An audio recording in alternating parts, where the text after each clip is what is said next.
Eleições na Colômbia. Petro rejeita resultado e aponta votação irregular. Eita! Vamos então falar sobre isso? Vai ter segundo turno nas eleições presidenciais.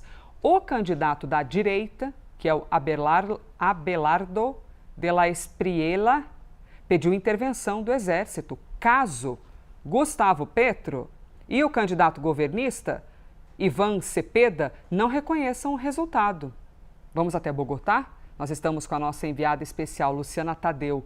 Luciana do céu, o que é que está acontecendo por aí? Pois é, Elisa, bom dia para você, para todos que nos acompanham. Está faltando a leveza da Shakira por aqui, viu? Ontem foi uma noite de surpresas aqui, depois desse dia de votação na Colômbia, porque as pesquisas estavam indicando que o candidato da esquerda, apoiado pelo presidente Gustavo Petro, o Iván Cepeda, estava à frente nas intenções de voto. Mas não foi isso que aconteceu no dia de ontem. Segundo os resultados, que já contemplam 100% das urnas apuradas, o ultradireitista Abelardo de la Espriella obteve 43,74% dos votos, um equivalente a 10.361.000 votos dos colombianos, e ficou à frente de Iván Cepeda, o candidato da esquerda colombiana, que obteve 40,90% dos votos. Isso equivale a 9.688.000 votos. E no discurso após a divulgação desses resultados, Iván Cepeda disse que somente vai se pronunciar depois que houver esclarecimentos por parte da comissão apuradora desse processo eleitoral, porque ele fala em uma discrepância de mais de 880.000 votos e fala também que há um número indeterminado de mesas, indícios de que em um número indeterminado de mesas teria havido votações atípicas. Então ele pede esclarecimentos ao organismo eleitoral sobre essas que ele denuncia ser irregularidades, ou pelo menos indícios de irregularidades. O próprio presidente colombiano, antes mesmo do discurso de Iván Cepeda, diz que não reconhecia esses resultados, também falando de uma diferença de cédulas, que teria havido cédulas a mais nessa votação em relação à quantidade de eleitores registrados. Porém, o candidato da ultradireita, Abelardo de la Espriella, em seu discurso disse que o povo votou e que é preciso reconhecer esse resultado. Disse que caso Gustavo Petro e Iván Cepeda não reconheçam os resultados, ele faz um chamado para a força pública e para o exército colombiano para aplicar a Constituição, ou seja, pedindo uma ação por parte das forças públicas e do Exército da Colômbia. Ele criticou muito Gustavo Petro e Iván Cepeda, chamou Iván Cepeda de bandido, Gustavo Petro de viciado em drogas, e disse que a população colombiana vai castigá-los se eles não aceitarem esses resultados eleitorais. Inclusive pediu para que os Estados Unidos e outros países democráticos observem de perto as eleições colombianas, eleições que vão acabar sendo definidas então no segundo turno, no dia 21 de junho. Vai ser uma disputa entre projetos completamente diferentes. A gente está falando de um ultradireitista que não tem um histórico político, que chegou muito bem posicionado para esse segundo turno, com um discurso defendendo uma política de mão dura, de tolerância zero contra o crime. Ele é muitas vezes comparado com Nayib Bukele, o presidente de El Salvador, porque ele defende a construção de mega prisões de segurança máxima. Ele diz que a prioridade máxima do exército e da polícia, se ele chegar à presidência, vai ser capturar ou até assassinar, matar os líderes dos grupos armados irregulares. Também defende a pena de morte para estupradores e assassinos de crianças, enquanto Ivan Cepeda tem um histórico de diálogo para tentar acordos de paz com a guerrilha colombiana. E, de fato, ele diz que o diálogo não deve ser eterno, mas ele propõe justamente um canal de comunicação para tentar que esses grupos que não aderiram ao acordo de paz de 2016 e grupos dissidentes desse acordo de paz cheguem a um novo acordo com o governo para finalmente abandonar as armas e acabar com esse flagelo, com esse sofrimento com o qual a sociedade colombiana vive há décadas. A gente veio contando da violência desse período eleitoral. Ontem o discurso de Abelardo de la Espriella foi atrás de um vidro blindado, cercado de escudos antibalísticos. Houve atentados durante esse processo eleitoral, então é uma questão que realmente preocupa muito os colombianos por aqui. E agora com toda essa tensão envolvendo os resultados que ainda não foram reconhecidos pelo candidato da esquerda, Ivan Cepeda, Elisa.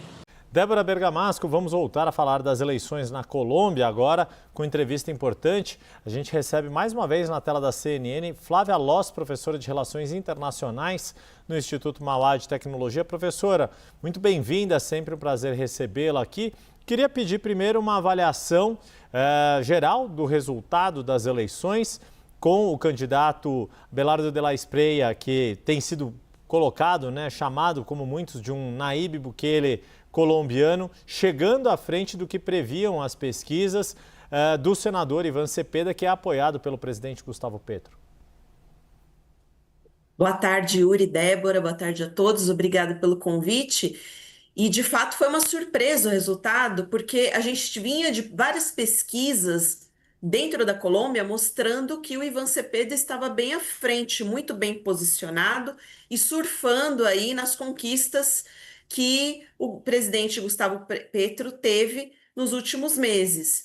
Isso, pelo menos do ponto de vista da política externa, que foi bem avaliada pelos colombianos e colombianas quando a gente pensa no atual presidente. Mas o Petro também tem vários desafios ainda no cenário doméstico, como, por exemplo, o tema da segurança e da saúde pública. E foi aí que o candidato Abelardo teve um excelente desempenho, porque existe um cansaço na sociedade colombiana no que diz respeito à insegurança. A gente teve um recrudescimento de atentados contra candidatos. A gente teve ano passado a morte de um pré-candidato à presidência, inclusive, fora outros atentados feitos por ex-integrantes das Farc, principalmente ali no Vale do Cauca, que é um departamento da Colômbia, aconteceu em abril desse ano.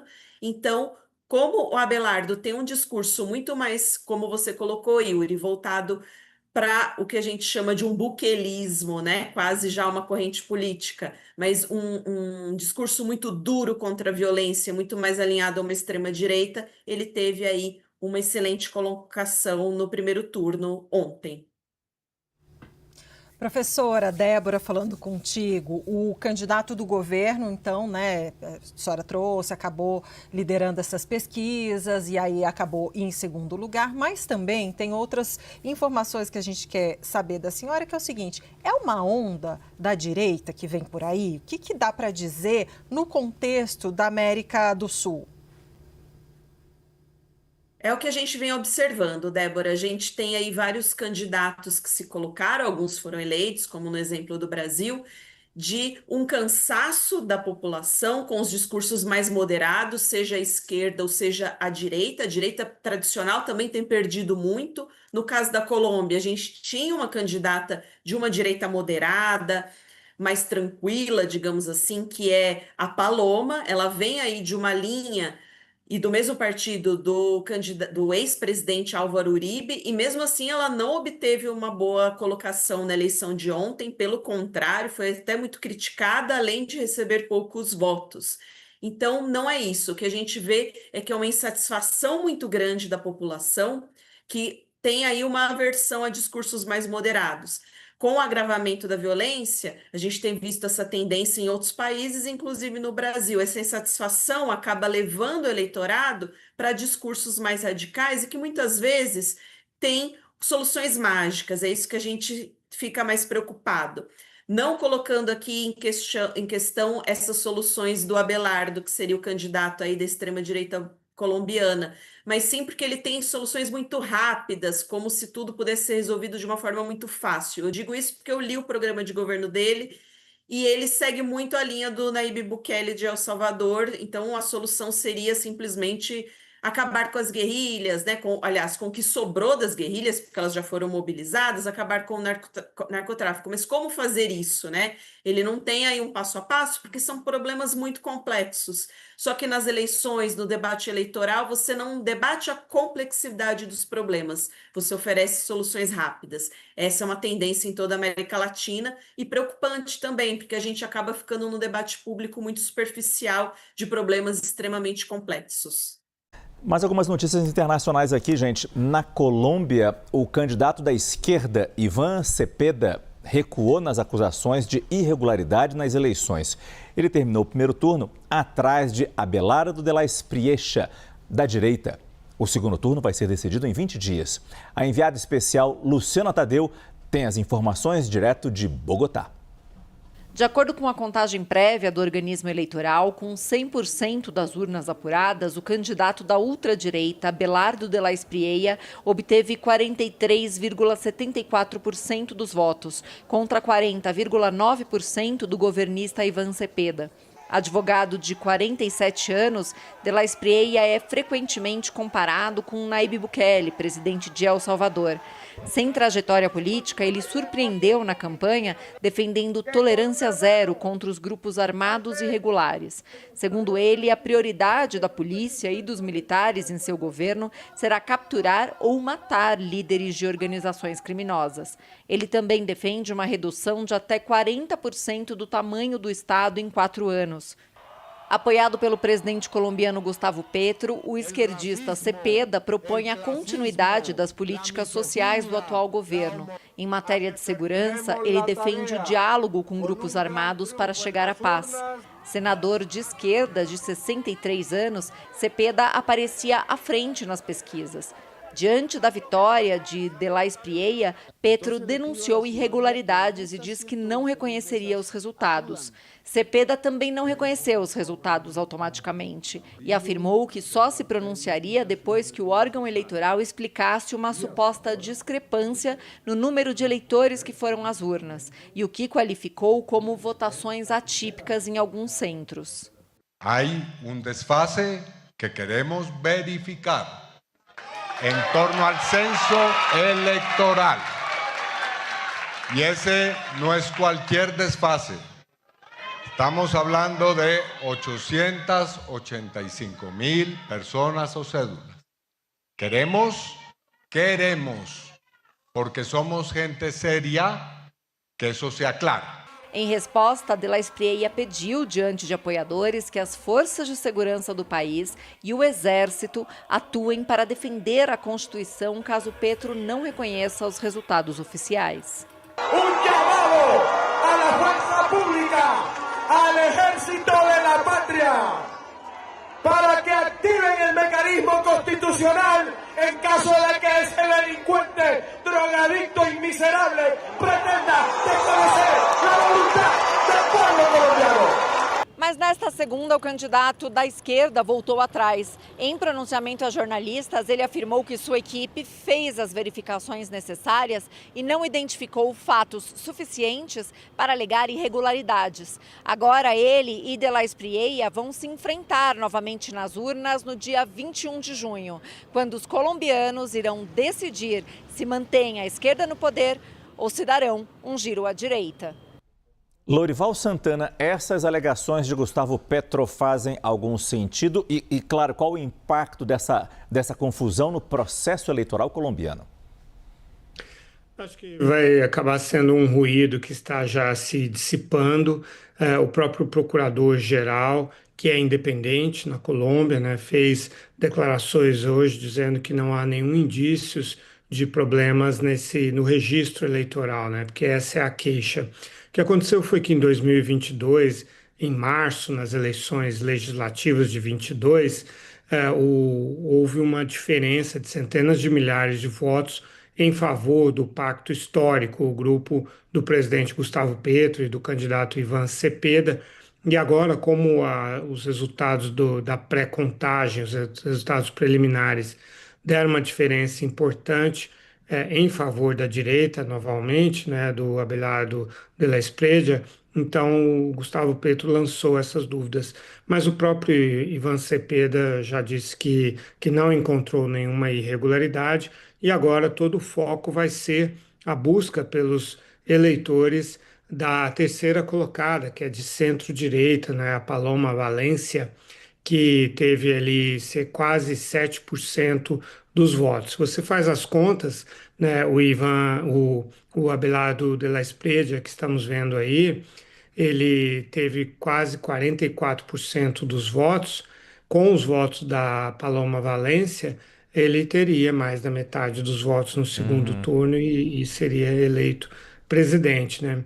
Enquanto isso, Ivan Cepeda, ele já fez uma coalizão de esquerda bastante ampla, né? E obteve aí cerca de 41% dos votos, né? 600 mil votos a menos do que o de la Espriella. Sendo assim, ele não tem muito por onde buscar mais votos, enquanto que a Paloma Valencia, que é a candidata do ex-presidente Álvaro Uribe, que ela é mais moderada do que o de la Espriella, embora eles tenham brigado muito na campanha, né, ela o acusou de ser um criminoso, um delinquente, etc.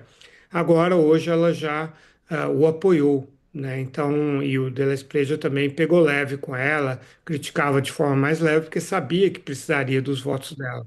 Então, agora, é isso que nós vamos ter que prestar atenção agora. A direita realmente tem mais chance de vencer no dia 21 de junho do que a esquerda. O país decidiu agora, 24 horas atrás, vai ter um segundo turno entre o candidato, entre aspas, antissistema, vem do espectro de direita, Abelardo de la Espriella, e um representante do campo político do governo atual, que está no poder, do governo de esquerda, Ivan Cepeda. Os resultados das eleições da Colômbia são fundamentais para a gente entender, não se refere só à Colômbia. A gente dá uma espiada no que são os grandes fluxos políticos aqui em volta de nós, portanto também nos atinge. Confira. Abelardo de la Espriella obteve 44% dos votos válidos, enquanto Ivan Cepeda terminou com 41%. Desde 1994, dois candidatos que vão ao segundo turno não concentravam tantos votos válidos ainda na primeira rodada de votação. Advogado e empresário, Espriella promete repetir na Colômbia as políticas de segurança de Nayib Bukele em El Salvador. El Tigre, como é conhecido pelos apoiadores, defende um alinhamento com Estados Unidos e Israel visando a aquisição de armamentos e tecnologias militares. O objetivo é retomar o combate direto a grupos ligados ao narcotráfico e à luta política armada no país. O discurso antissistema de Abelardo de la Espriella passou por cima da direita tradicional colombiana, representada no primeiro turno por Paloma Valencia. Filiada ao partido do ex-presidente Álvaro Uribe, a candidata obteve 6% dos votos e já declarou apoio a Espriella contra Cepeda, que busca dar sequência ao primeiro governo de esquerda da história da Colômbia, de Gustavo Petro. Cepeda promete continuar com a política de valorização do salário mínimo e outras reformas econômicas de Petro, cujo governo tem acumulado embates institucionais com o Congresso e o Banco Central. O atual mandatário tem defendido a convocação de uma Assembleia Constituinte e levanta questionamentos à independência da autoridade monetária. O segundo turno na Colômbia está marcado para 21 de junho. Gustavo Petro, Cláudia Sheinbaum no México e Lula no Brasil são hoje as principais lideranças da esquerda na América Latina, que tem registrado uma perda de espaço na região. Desde 2025, a direita venceu na Bolívia, no Chile e em Honduras e se manteve no governo após eleições no Equador e na Costa Rica. No Peru, a conservadora Keiko Fujimori enfrenta o esquerdista Roberto Sánchez Palomino em segundo turno no próximo final de semana. Pesquisas de intenções de voto têm apontado vantagem numérica para a candidata da direita. Feliciano, a gente tem dois níveis aqui, eu acho que vou pegar aquele mais abrangente em primeiro lugar. Qualquer que seja a simpatia ou antipatia que a gente tenha por esses dois nomes que vão para a decisão no final do mês, lá na Colômbia, um representa uma direita mais radical. O outro representa o que se chamaria de uma esquerda mais ideológica, portanto também mais radical. Acho que a palavra cabe aqui para os dois lados. chama a atenção o desaparecimento do centro no espectro tradicional político colombiano, que sempre foi forte. Tanto aqueles mais de esquerda no centro, como aqueles mais de direita apegados ao centro, foram moídos. Isto é uma coisa colombiana ou generalizada? Olha, é uma coisa mais generalizada, William. No caso da Colômbia, em particular, o que a gente pode ver, e conforme foi colocado na reportagem, é a destruição da centro-direita, né? Você vê o partido do Uribe, que nas eleições legislativas desse ano teve uma boa votação, ficou em segundo lugar para a Câmara e para o Senado, ficou com a candidata Paloma ficou com 6% dos votos, né? E um candidato de fora do sistema, sem conexão com nenhum partido político tradicional, conseguiu ficar em primeiro lugar, teve uma ascensão impressionante nas últimas semanas, né? Há um mês a Paloma estava na frente do Espriella, e agora, com esse resultado, ele teve 48% dos votos, né? Esse é um fenômeno que nós vemos no mundo todo, que é a demolição da centro-direita. Isso está acontecendo em muitas democracias do lado do Ocidente, da América Latina. No caso da esquerda, você tem um pouco mais de resistência da centro-esquerda, e as esquerdas radicais, de modo geral, estão gravitando mais para o centro. É algo que também acontece na Colômbia, mas com menor ênfase. No caso da Colômbia em particular, como o Petro foi o primeiro presidente de esquerda da história da Colômbia, né? Então aí você tem esse processo de aprendizado ainda da esquerda colombiana de gravitar para o centro, né? O candidato Cepeda já tem muitas mensagens para o centro durante toda a campanha dele, porque ele precisava desses votos, né? Então eu até fui atrás do resultado dos votos da Paloma, né, do Partido Centro Democrático, o partido uribista tradicional. Como ela teve 6% dos votos, ainda que ela tenha feito o apoio ao candidato da direita, a expectativa é que 60% a 70% dos votos dela vá para o candidato Espriella. Então a tendência é que você tenha uma vitória do Abelardo nesse segundo turno. É uma tendência, né? Nós temos até o dia 21 para isso ser resolvido, né? O Iván Cepeda vai ter que conquistar o voto de várias cidades, em geral as grandes cidades, com exceção de Medellín. O Iván Cepeda se saiu melhor, mas ele tem um grande desafio agora, que é conseguir fazer com que os votos da Paloma e dos outros candidatos gravitem mais para o seu lado, né? E assegurar, obviamente, os votos que ele teve nesse primeiro turno. Então esse jogo está aberto.